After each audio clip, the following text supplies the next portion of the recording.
বন্ধুরা, এটাই সেই নীলাদ্রি লেক, যেটার কথা আমরা অনেকবার শুনেছি। তো আমরা দেখতে পাচ্ছি আমরা এই লেকটা প্রায় মেঘালয়ের সীমানের একেবারে কোন গেছে। দেখেন এই যে পাহাড়টা দেখছেন না, এই যে পাহাড়টা, এই পাহাড়টা মেঘালয়ের পাহাড়। আর এই যে লেকটা, নৌকাগুলো চলছে কতটুকু পর্যন্ত আমাদের বাংলাদেশ সীমানা দেখতে পাচ্ছেন, কত সুন্দর। আমরা কিছুটা দেখাচ্ছি ওই পাহাড়টা, ওই পাহাড়টা, ওই পাহাড়টা পাহাড়টার ওই ঘটনা চলতেছে এবং ওই পাহাড়টা সাদা কাপড় দেখা যাচ্ছে। সেই পাহাড়গুলো তো বাংলাদেশ সীমানা। আর এই যে দুজন ফসল করছে, এই পুকুরটা, এই লেকটা আমাদের বাংলাদেশ সীমানার ভিতরে পড়ে। সত্যি কথা বলতে কি, যে নীলাদ্রি লেকের নাম আমরা যতটুকু শুনেছি, বাস্তবে যতটুকু দেখছি অত খারাপ না, মোটামুটি ভালোই বলা চলে। এরকম পাহাড় ঘেঁষা, তার পাশে এরকম একটা লেক, এক কথা বলতে গেলে অসাধারণ। এটা আরও ভালো হতো ওই পাহাড়গুলো যদি আমাদের বাংলাদেশে থাকে, তাহলে এই জায়গার যে আসল সৌন্দর্যটা ফুটে উঠতে পারতো। আসলে দেশ ভাগের নামে যে প্রহসনটা আমাদের সাথে করা হয়েছে, সেটা আসলে অত্যন্ত দুঃখজনক। দেখেন, ইন্ডিয়ার পাহাড়গুলা যেখানে শেষ হয়েছে, ঠিক ওখান থেকে বাংলাদেশের সৌন্দর্য শুরু। এরকম একটা প্রহসন দেশভাগের নামে আমাদের সাথে করা হয়েছে, তা ভাবতে অবাক লাগে। আসলে দেশভাগটাকে সুষমভাবে করা হয়নি। দেশভাগের ফলে বাংলাদেশ সর্বদিক থেকে বলতে গেলে প্রতারিত হয়েছে। এই প্রতারণাটা বাংলাদেশের সাথে করা হয়েছে। তা না হলে ভারতের সৌন্দর্য যেখানে শুরু শেষ, সেখান দিয়েই বাংলাদেশের সৌন্দর্য শুরু, মানাই যায় না। তারপরেও কি করার, যেহেতু এরকম একটা তথাকথিত ভাব হয়েছে, মেনেই নিতে হবে। তারপরে এক কথা বলতে গেলে আমি বলবো যে আমাদের বাংলাদেশ কোনোভাবেই অসুন্দর নয়। বাংলাদেশের সৌন্দর্যতা, প্রাকৃতিক দৃশ্য এবং যে বিভিন্ন ধরনের স্থাপত্যকলা আছে, আসলে বলতে গেলে কি বাংলাদেশ আসলে সুন্দর একটি দেশ। এবং আমাদের যাই আছে সেটা শিল্পের তুলিতে সুন্দরভাবে ফুটিয়ে তোলা উচিত, তাহলে আমাদের পর্যটন শিল্প ভালোভাবে চলবে। তো বন্ধুরা, দেখতে থাকুন নীলাদ্রি লেক। আমরা আবার একটু দেখাই, দেখেন ওই যে দেখছেন, ওখান থেকে শুরু হয়ে এই যে দেখেন, আস্তে আস্তে আস্তে দেখেন দেখেন দেখেন দেখেন, এই যে দেখছেন, এই যে দেখেন কত সুন্দর কত সুন্দর কত সুন্দর কত সুন্দর কত সুন্দর, এই যে দেখতে পাচ্ছেন কত সুন্দর। ঠিক আছে, তাহলে বন্ধুরা, পরবর্তীতে আমরা যদি পারি আরও কিছু সুন্দর এবং গুরুত্বপূর্ণ জায়গা আপনাদের দেখানোর চেষ্টা করব। বাংলাদেশের এই সীমানাটা বিভিন্নভাবে জটিল, এই জন্য জটিল যে এখানের সীমারেখা এমনভাবে ভাগ হয়েছে, যেখানে বাংলাদেশের জলাশয়গুলো এসে শেষ হয়েছে, সেখান থেকে ভারতের পাহাড় শুরু হয়েছে। তো ঠিক আছে বন্ধুরা, আমরা পরবর্তী কোনো একটা জায়গা আপনাদেরকে দেখাবো, তো আমাদের সাথে থাকুন। বন্ধুরা, আমরা সুনামগঞ্জের তাহিরপুর ঘাটের একটা সুন্দর একটা জায়গা আসছি, তো হেঁটে হেঁটে আপনাদেরকে দেখাচ্ছি। দেখেন, এই যে সাদা বাড়িটা দেখছেন, এটা আমাদের বাংলাদেশ, আর ওই যে পাহাড়গুলো দেখতেছেন, এটা ভারত। তো আপনারা দেখতে থাকেন। এই যে দেখতে পাচ্ছেন, এটা আমাদের বাংলাদেশ, এই যে গাছগুলো আমাদের বাংলাদেশ। আর ওই যে নীলাদ্রি লেক, এই যে নীলাদ্রি লেক, এবং এটা আমাদের বাংলাদেশ। আর ওই যে ভারতের মোবাইল টাওয়ার দেখতে পাচ্ছেন, এই যে এটা বাংলাদেশ ভারতের মোবাইল টাওয়ার।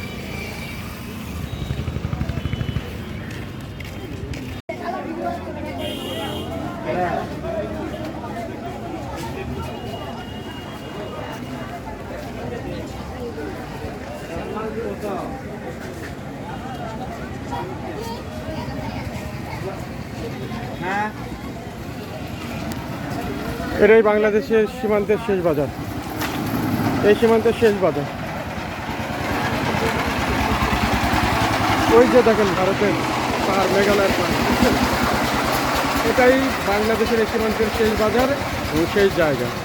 আর ওই পাহাড়গুলা মেঘালয়ের শেষ পাহাড়, যেখান থেকে ভারতের শুরু। এটা বাংলাদেশ? পানি পারবে তো ওই যে ইন্ডিয়া ও পানির ওই যে পানির সাইডটা ইন্ডিয়া না? কালাপাত্র ইন্ডিয়া। ও তার মানে আঙ্গো একটুখানি পাহাড় আছে আর কি, না অল্প একটু আছে। কেমন নাই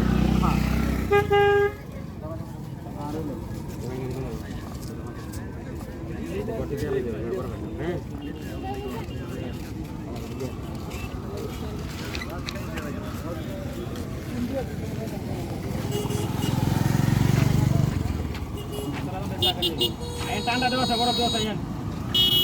উত্তর রস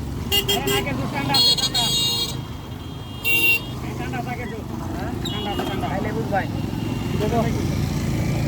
নাকি আখের জুস খাবা না ওটা খাবা? আখের জুস খাবা নাকি? এটা ঠান্ডা হবে।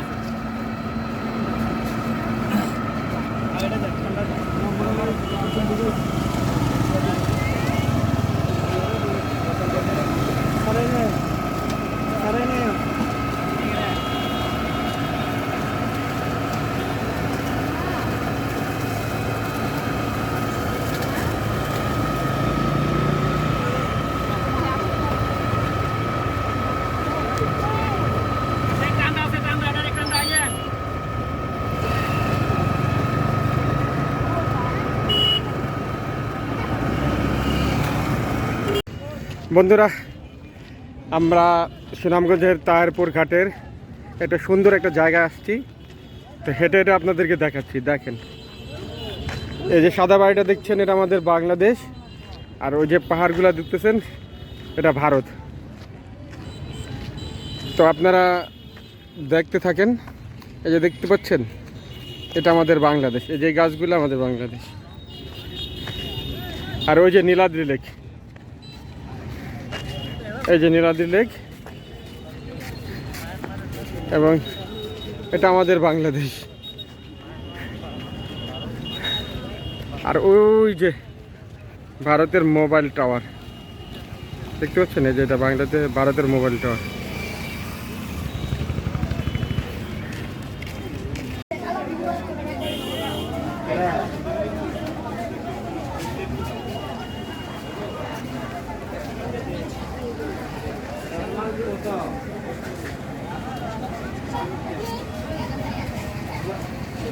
হ্যাঁ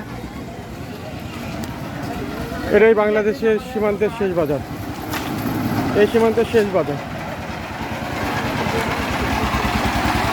ওই যে দেখেন ভারতের পাহাড়, মেঘালয়ের পাহাড়, বুঝছেন? এটাই বাংলাদেশের এই সীমান্তের শেষ বাজার এবং শেষ জায়গা। আর ওই পাহাড়গুলা মেঘালয়ের শেষ পাহাড়, যেখান থেকে ভারতের শুরু।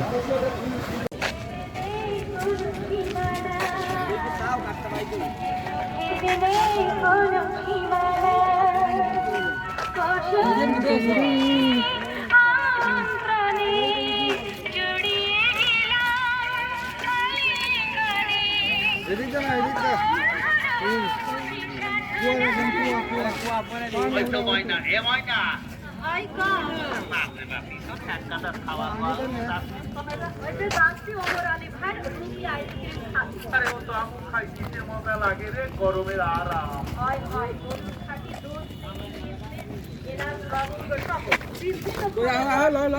স্বাস্থ্যসম্মত উপায়ে তৈরি করে ওমর আলী ভাই। গরমের আরাম পরিচার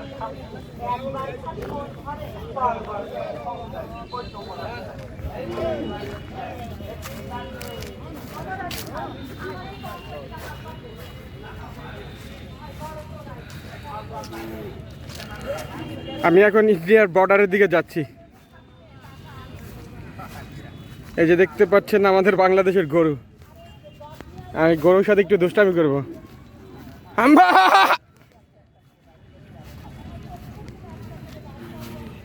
দেখছেন আমাদের সীমানায় আমাদের গরু। দেখতে পাচ্ছেন মাঠটা কত সুন্দর। এই যে আমাদের সীমানাটা, সমতল ভূমিটা আমাদের, আর ওই পাহাড়গুলা ভারতের।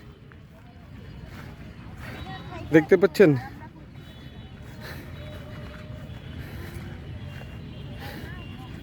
ওই যে দেখতে পাচ্ছেন? এখন আমি আস্তে আস্তে আপনাদেরকে নিয়ে যাব আমাদের বাংলাদেশের এই সীমান্তের শেষ বাজার, যে বাজারে আমরা একটু আগে খাওয়া দাওয়া করেছি। আর ওই যে দেখছেন বাংলাদেশের সীমানার শেষে ভারত থেকে বেয়ে আসা একটা ঝর্ণায় বাংলাদেশের মানুষ যারা আছে তারা গোসল করছে। তারা মূলত এখানকার পর্যটক, তারা ভারতের থেকে আসা ঝর্ণার পানিতে গোসল করছে। আসলে এখানকার ঝর্ণার পানির অনেক ঠান্ডা, এত গরমে, তীব্র গরমে এখানে মানে এক কথায় এখানে পা ভিজালে প্রশান্তি আসে। আমার কাছে জায়গাটা অনেক ভালো লাগছে, এত সবুজ, এত সুন্দর। দেখছেন, আপনাদেরকে দেখাই ভারতের বিএসএফের চৌকি। ওই যে দেখেন ভারতের বিএসএফের চৌকি দেখতে পাচ্ছেন? এই যে ভারতের বিএসএফের চৌকি। ঠিক আছে বন্ধুরা, তো আপনাদেরকে বাংলাদেশের মানে শেষ বাজারটা ঘুরে নিয়ে আসি। এখানে এত কাদা, কোনদিকে পাড়া যে দেই, সমস্যা নেই, সমস্যা নেই, আমি এখান দিকে যাই।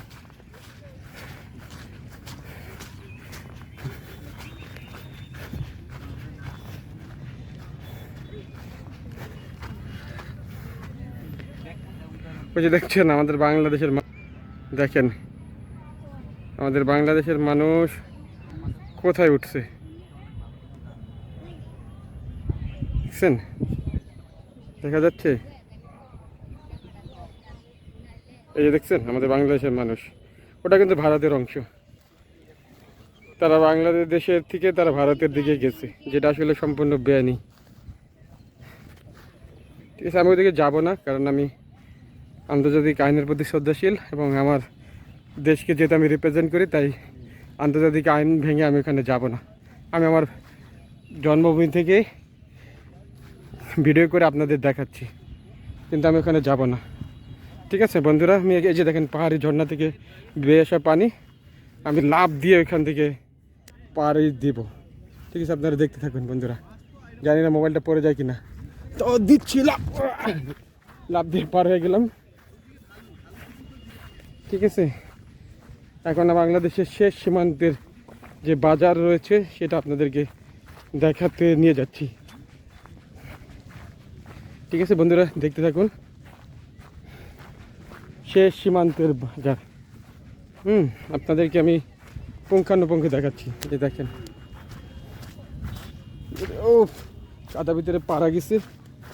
আসলে এরকম পাহাড়ি ঝর্ণার পথে হাঁটলে কাদা যে পায়ে লাগবে না তা বলা মুশকিল। দেখতে পাচ্ছেন?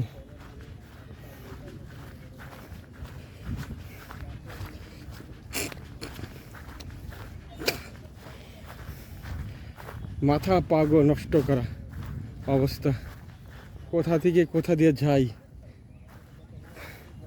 দেখি, এদিক দিয়ে কাদা কাদা কাদা, ওদিক দিয়ে যেতে হবে।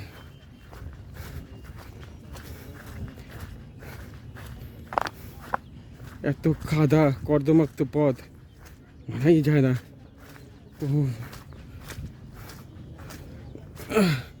যোগ আছে কিনা, কাদা দেবে গেছি রে, কাদায় দেবে গেছি। ও মাই, সমস্যা নেই, যতই কাদায় দাবি না কেন, ঝিরি আছে ওইখানে পা দিব, একেবারে পরিষ্কার হয়ে যাবে, কোনো সমস্যা নেই। এই যে মাছ,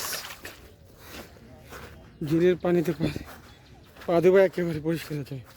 দেখছেন? এই যে দেখেন আমার পায়ের কি অবস্থা, দেখছেন পায়ের কি অবস্থা। এই যে ঝিরির পানি আছে, ওর ভয়ও লাগে সাপ টাপ আছে কিনা।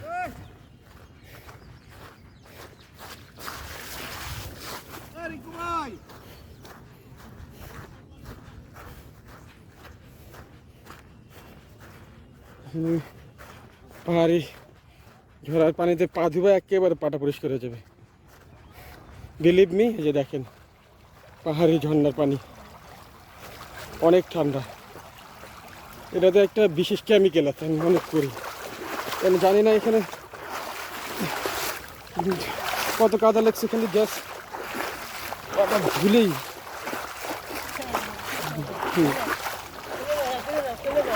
না খুলবো না। এই পানি নিয়ে কোথায় যাচ্ছেন ভাই?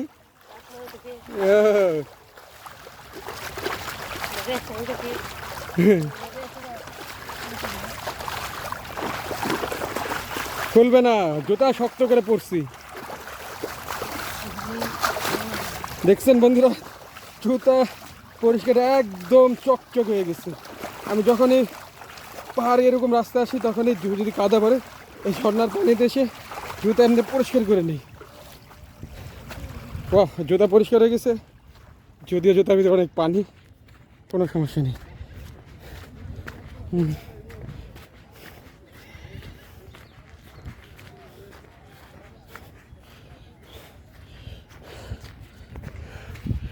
দেখতে পাচ্ছেন বাংলাদেশের শেষ সীমানা। তো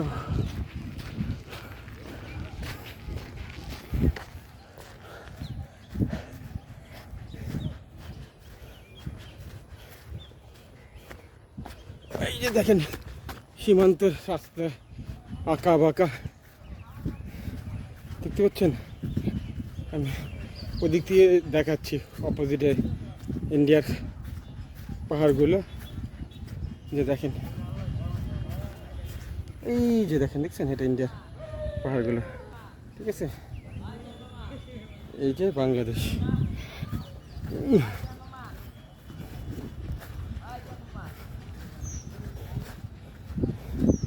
আসলে এই জায়গায় রাস্তা চিনে আসাটা সো টাফ। তো আমি একবারে আসছিলাম, আবার মনে করে যেখান থেকে আসি সেখানে যাচ্ছি। আসলে আমি এরকম ট্রাভেলিং পছন্দ করি, যেখানে বিপদ সংকুল থাকবে, কাদা থাকবে, জোকে কামড় দেবে, পানিতে ভিজবো।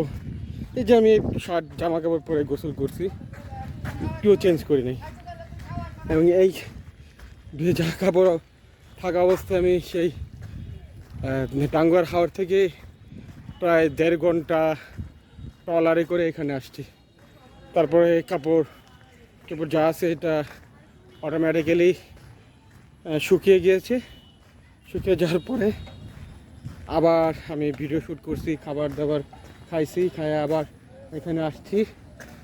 তো আসার পরে আপনাদেরকে বাংলাদেশের সীমান্তের বাজারের দিকে নিয়ে যাচ্ছি।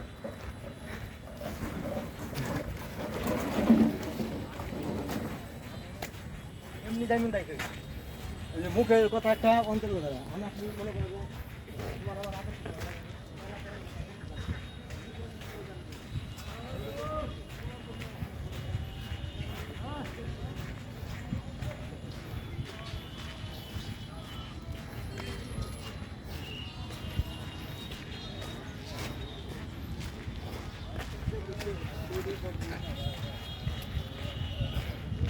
এই দেখতে পাচ্ছেন, এটাই বাংলাদেশের এই সীমান্তের শেষ বাজার।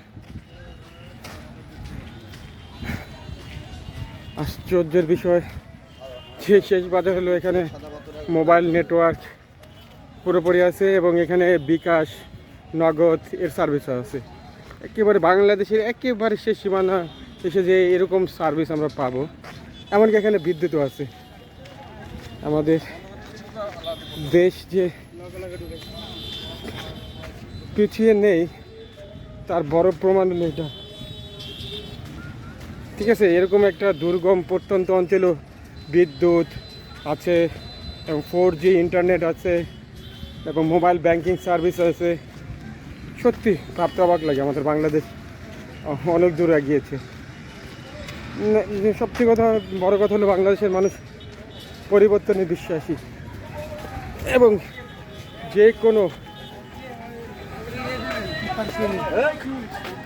টেকনোলজি তারা গ্রহণে পজিটিভ।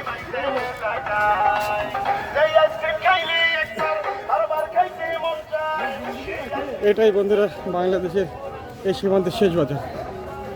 দেখতে পাচ্ছেন আমি এই বাজারের মধ্যে দিয়ে যাচ্ছি। আসলে হাঁটতে হাঁটতে হারান হয়ে গেছি, কারণ এত গরম, আমার হাতের চামড়া পড়ে গেছে, এতটাই গরম। বাট কোনো দুঃখ নেই, যেহেতু এরকম একটা জায়গায় আসছি তাই আমাকে একটু কষ্ট তো করতেই হবে।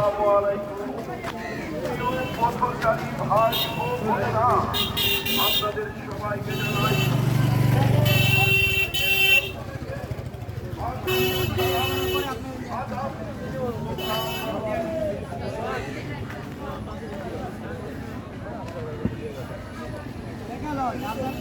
এই পথের দিকে উৎমাছড়া ঝর্ণা, সময় পেলে ওদিকে যাব। ঠিক আছে তাহলে বন্ধুরা, আমি আবার বাজারের দিকে যাচ্ছি।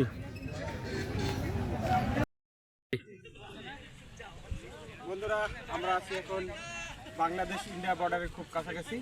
এই যে দেখুন এই পাহাড়গুলো, এটা ভারতের পাহাড়। আর ওই যে মোবাইল টাওয়ারটা দেখছেন, ওটা ভারতের টাওয়ার। আর ওই যে বিল্ডিংটা দেখছেন, ওটা বিএসএফ এর চৌকি। আচ্ছা, আর ওই যে দেখতেছেন না যে আমাদের বাংলাদেশের লোক যে পাহাড়ি ঝর্ণায় গোসল করছে, এটা আমাদের বাংলাদেশের একেবারে শেষ সীমানা। আর এই জাস্ট ওই পাহাড়গুলো ভারতের, আর আমাদের এগুলো আমাদের বাংলাদেশের মানুষ, তারা ওই যে দেখেন পাহাড়ি চড়াতে গোসল করছে। আর ওই যে লাল সাইনবোর্ডে দেখতেছেন না, ওটা বাংলাদেশের শেষ সীমানা। ওই সীমানার বাইরে যাওয়া মানে ভারতে প্রবেশ করা, যেটা সম্পূর্ণভাবে দেয়নি। তো বন্ধুরা, আমরা আপনাদের খুব কাছাকাছি গিয়ে দেখাবো। চলো রেডি।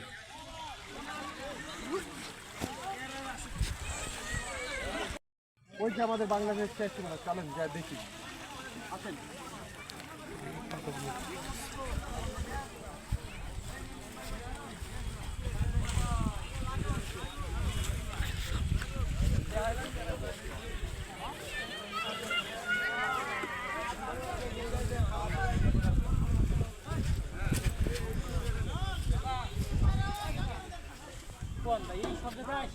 এটা বাংলাদেশের শেষ সীমানা। দেখতে দেখেন কি লেখা আছে, আপনি ইতিমধ্যে আন্তর্জাতিক সীমারেখা অতিক্রম করেছেন, যাহা আইনত দণ্ডনীয় অপরাধ আদেশ ক্রমে পৃথিবী কর্তৃপক্ষ। তার মানে এটা বাংলাদেশ শেষ সীমানা। আমি যদি আমি ইন্ডিয়াতে, অবশ্যই আমি এখন ইন্ডিয়াতে, আবার যদি আমি পাড়া দেই আমি বাংলাদেশি, আর আমি যদি আবার আসি ইন্ডিয়াতে, তো বিনা পাসপোর্টে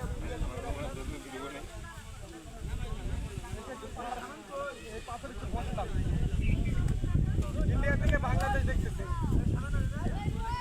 কেমন ভালো লাগতেছে। আসলে বাংলাদেশ এবং ইন্ডিয়ান বর্ডার আসলে অনেক কঠিন। এখানে বাংলাদেশ এবং ইন্ডিয়াকে একটা সমরেখায় ভাগ করা হয়েছে, যেখানে ইন্ডিয়ার পাশে বাংলাদেশের সীমানা ছিল। কি একটা বৈচিত্র্য রকমের সীমানা।